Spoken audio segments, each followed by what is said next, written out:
My ex-fiancé who left me 5 weeks ago recently messaged me. She asked to pick up some things from the garage. It's been 5 weeks since the day. My life imploded. 5 weeks since my fiancé left me, walked out the door and left me with a heart that felt shredded. We were together for almost 4 years. Feels like a lifetime when you think about it. Everything had been so predictable. I had thought we were solid, that the future I envisioned was also the one she saw. But all that ended 5 weeks ago. I've been living in the shadow of that day ever since. The no-contact method. It's been my lifeline. I read about it somewhere on the internet.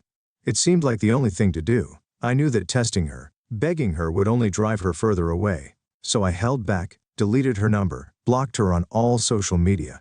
But the silence is deafening. The emptiness of not hearing her voice, not seeing her updates. He's like walking through a ghost town of my own life. 2 weeks ago, though she broke the silence, it wasn't anything grand, nothing that gave me hope. She just wanted her things from my garage. Of all the things left unsaid between us, forgotten belongings had to be the excuse to talk. It was a punch in the gut, but I responded with a level of coolness I didn't know I was capable of. I told her I was out of town for work, which wasn't a lie. I had been traveling for the past 2 weeks. Part of me was relieved that I had an excuse not to see her. If I were home, I would have been a mess. She said to let her know when I was back. That's it. No. How are you doing? No acknowledgement of what had happened. Just business. She wanted her things, and I was to inform her when it was convenient. Felt so transactions so far removed from the life we had shared. Before I left for this work trip, I went through the garage stock of everything she might want.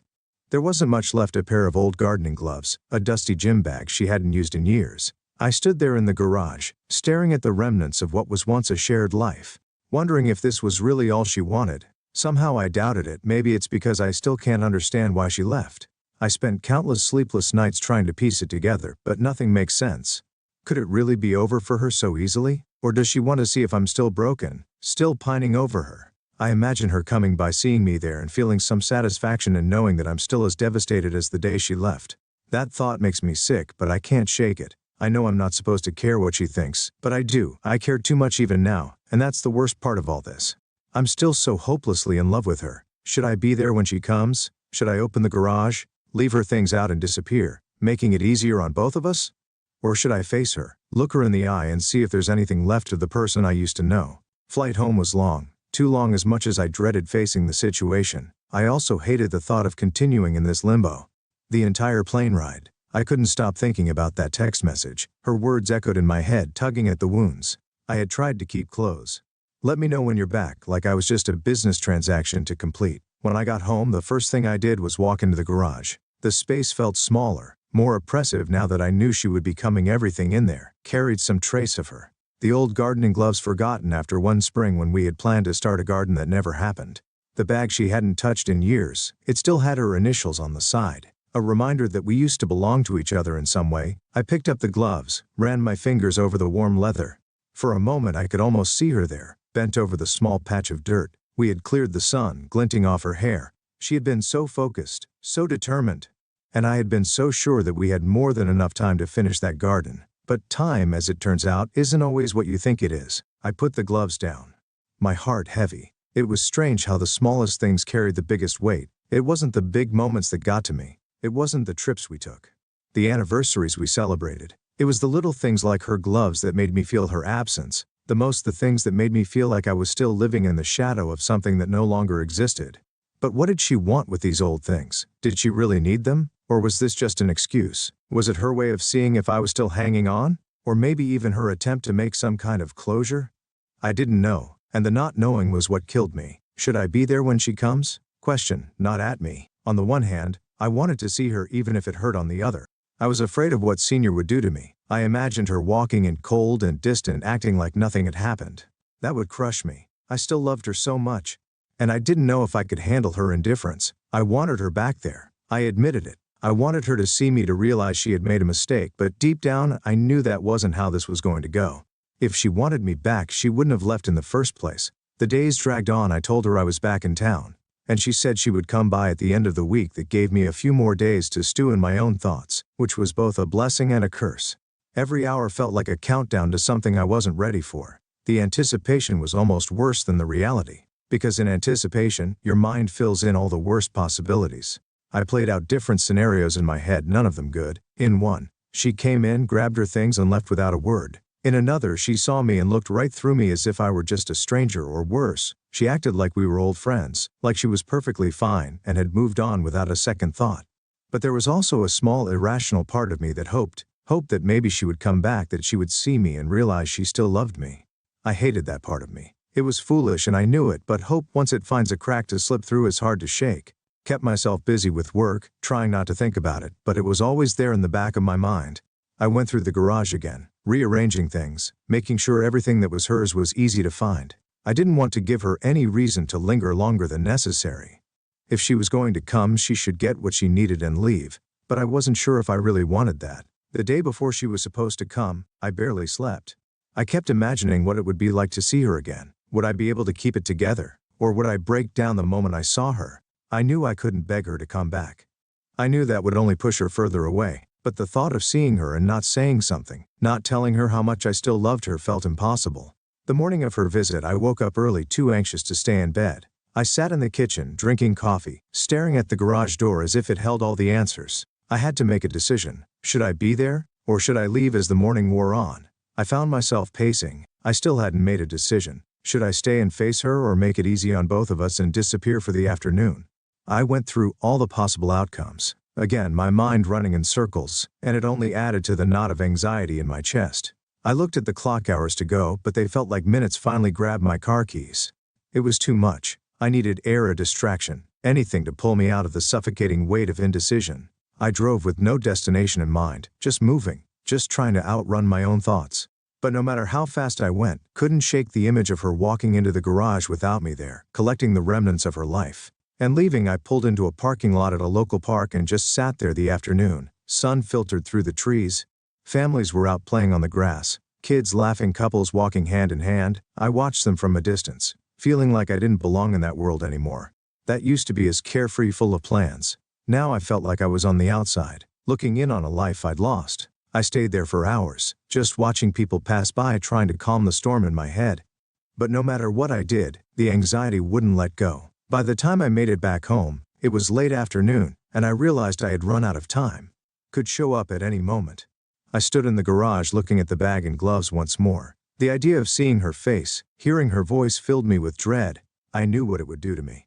And yet, I couldn't help the small part of me that still wanted to be there when she came to see her again, even if it was for the last time, to see if there was any flicker of recognition in her eyes, any sign that she regretted leaving. But I couldn't stay, not like this. I wouldn't survive it, not emotionally at least. So with a heavy heart, I did the only thing. I opened the garage door and walked away. I went upstairs to my bedroom and closed the door, trying to muffle the sound of my own thoughts. I didn't want to hear the garage door opening, didn't want to hear her footsteps as she came in. I laid on the bed, staring at the ceiling, waiting. My heart was racing, but there was nothing left to do. I had made my choice. As I lay there, I tried to prepare myself for the inevitable. The moment when I would hear her car pull up, when she would walk into the garage and gather her things. Would she linger? Would she look around at the house, at the life we had shared? Or would she be as quick and distant as I imagined? I wouldn't know. I wasn't strong enough to watch it happen. So I stayed upstairs, hidden in my own house, hiding from the person who used to be my world. The minutes ticked by, each one heavier than the last. I strained to listen for any sounds, footsteps, car engine, anything, but the house was still. So painfully still, I started to wonder if maybe she had changed her mind. Maybe she wasn't coming after all. Hours passed, and eventually the sun began to set. I got up from the bed, feeling hollow, and slowly made my way downstairs. The garage door was still open, just as I had left it, but nothing had been touched. Things were still there, touched like they had been all along. She hadn't come. I stood there, staring at the gloves in the bag, feeling something between relief and disappointment. I had been so sure she would show up, that I would have to face her in some way, even indirectly, but instead I was left standing in the same place I had been for weeks, alone, waiting for something that wasn't going to happen over the next few days. Found myself drifting. I had expected her to come that day. When she didn't, it threw me off balance even more. Was it a mind game? Did she forget? Or maybe she had changed her mind completely and didn't care about those things? After all, found myself returning to the garage more often than usual, staring at the small collection of items she left behind. Every time I walked in there, it was like I was walking into a memory.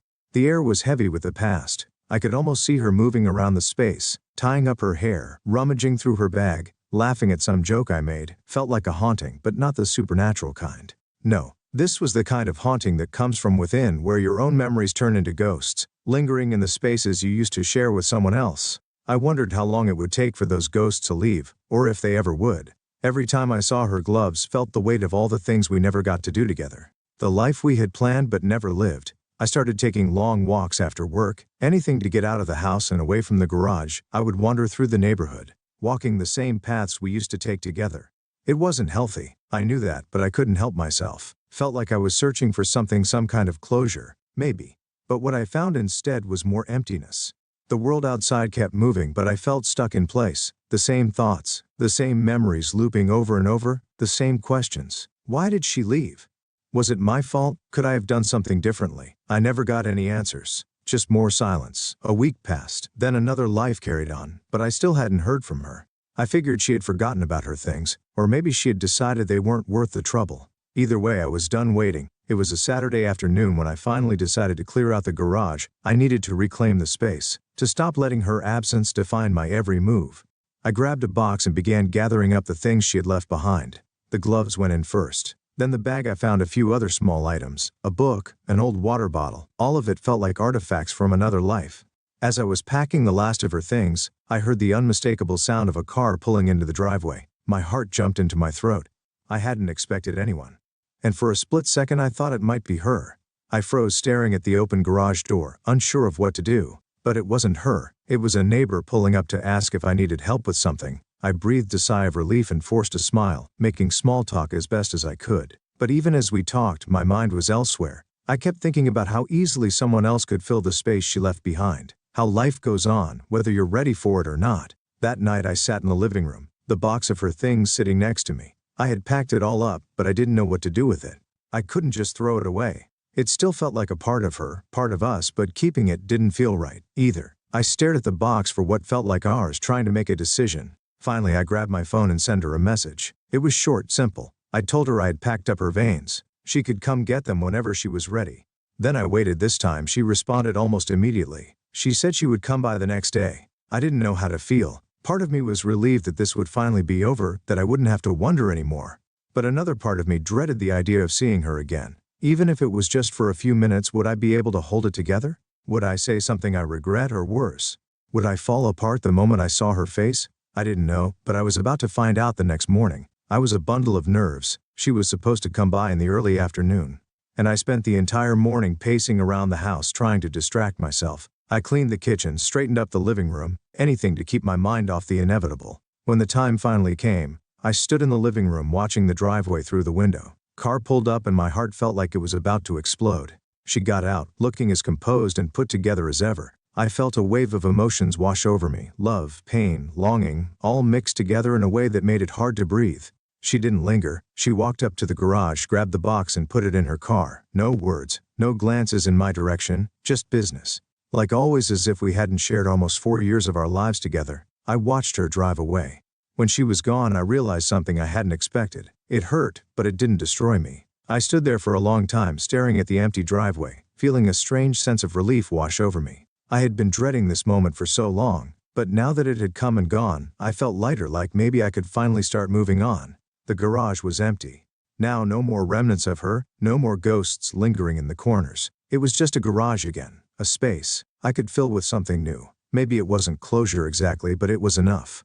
For the first time in weeks, I felt like I could breathe again. In the weeks that followed, life slowly started to return to normal. The ache in my chest didn't disappear overnight, but it got easier to live with. The memories were still there, but they no longer had the same power over me. I could think about her without feeling like the ground was falling out from under me. I started reconnecting with friends, going out more, filling my days with things that made me feel alive. Again, I still had moments where I missed her, where I wondered what could have been. But those moments were fewer and farther between. It wasn't easy, and I knew it would be a long time before I was truly over her for the first time in a long time. I felt hopeful that I could build something new, something that was mine alone, and that maybe one day I would find someone who would stay. If not, well, that would be okay too. Life goes on, it always does, and so would I.